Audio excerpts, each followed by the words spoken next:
اویس صاحب یہ جو وہ ہے پولیگرافک ٹیسٹ جس سے چلتا ہے پتہ انسان سچ بول رہا ہے کہ جھوٹ بول رہا ہے، یہ بار بار 9 مئی کے کیس میں پولیس جا رہی ہے عمران صاحب کے پاس، تو وہ کیوں اس ٹیسٹ سے اجتناب کر رہے ہیں؟ اس میں سوال یہ پوچھ رہے ہیں نا کہ انہوں نے ماسٹر مائنڈ تو نہیں کیا سارا واقعہ جو 9 مئی کا؟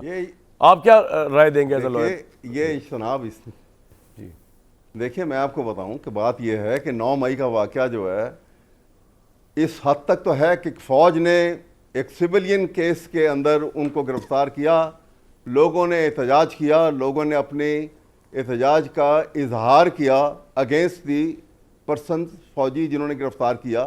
یہ کوئی ایسی بری بات نہیں ہے، یہ ساری دنیا میں جب آپ ایسا کریں گے تو وہ احتجاج آئے گا۔ اس سے یہ قوم کا یہ نہیں تاثر لیا جاتا کہ یہ لوگ کوئی فوج کے خلاف ہو گئے۔ فوج انسٹیٹیوشن جو جن کو خود پالا ہوا ہے اور خود بنایا ہوا ہے ان کو کیوں خلاف کوئی ہوگا، لیکن اس ایکٹ کے خلاف ہوں گے۔ اب دیکھیے جب یہ 9 مئی کا واقعہ ہوا تو 9 مئی کے واقعے میں آپ کو آوازیں تو نظر آئیں، اور لیکن آوازوں میں وہ یہی کہہ رہے ہیں کہ وہاں کھڑے ہو کے احتجاج کرو، ساری آوازوں میں۔ سر میں یہ کہہ رہا ہوں کہ عمران خان پولیگرافک ٹیسٹ کیوں نہیں دے رہے؟ وہ آپ اور بات کر رہے ہیں، میں اور بات کر رہا ہوں۔ ہاں جی، عمران خان پولیگرافک ٹیسٹ کیوں نہیں مان رہے؟ دیکھیے میں یہ عمران خان تو یہی تو عمران تو پہلے دن سے یہ کہہ رہا ہے کہ ہمیں یہ پتہ لگ جائے کہ فلاں بندے نے زیادتی کیوں، یہ بندہ پوائنٹ ہو جائے، ہم اس کے لیے معافی بھی مانگیں گے اور کہیں گے سزا دو ضرور۔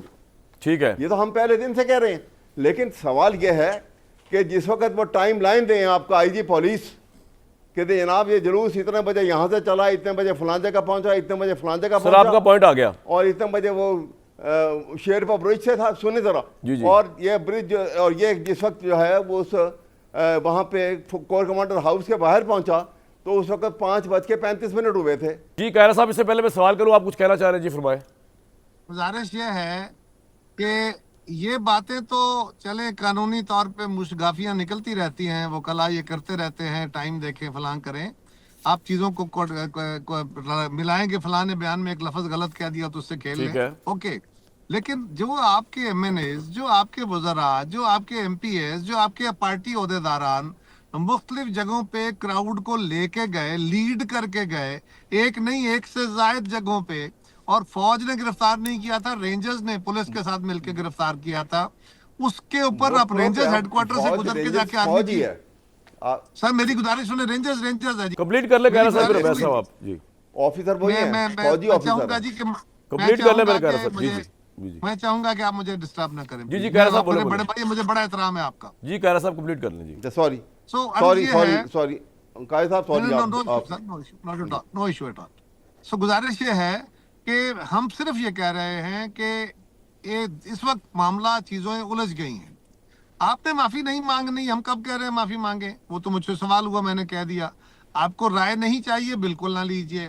آپ اگر سمجھتے ہیں کہ آپ اس طرح چیزوں کو چلا کے پاکستان میں بہت بڑی تبدیلی لا سکتے ہیں، جو ابھی تک لائے ہیں وہ تو ساری دنیا دیکھ رہی ہے، جتنا جماعت کو، جتنا آپ نے پارلیمان کو، جتنا جمہوری نظام کو مضبوط کیا ہے، اور وہ بھی جنرل فیض کے سہارے جو کچھ کیا گیا ہے، اور جو کمال کے جو شاہکار پیدا کیے ہیں، پنجاب جیسے بڑے صوبے کے لیے بزدار، اور وہاں محمود حیات اور باقیوں کا وقت نہیں ہے کہ میں ان کی تفصیل بیان کر سکوں، سو کسی وقت اس کو بھی بیان کر دیں گے۔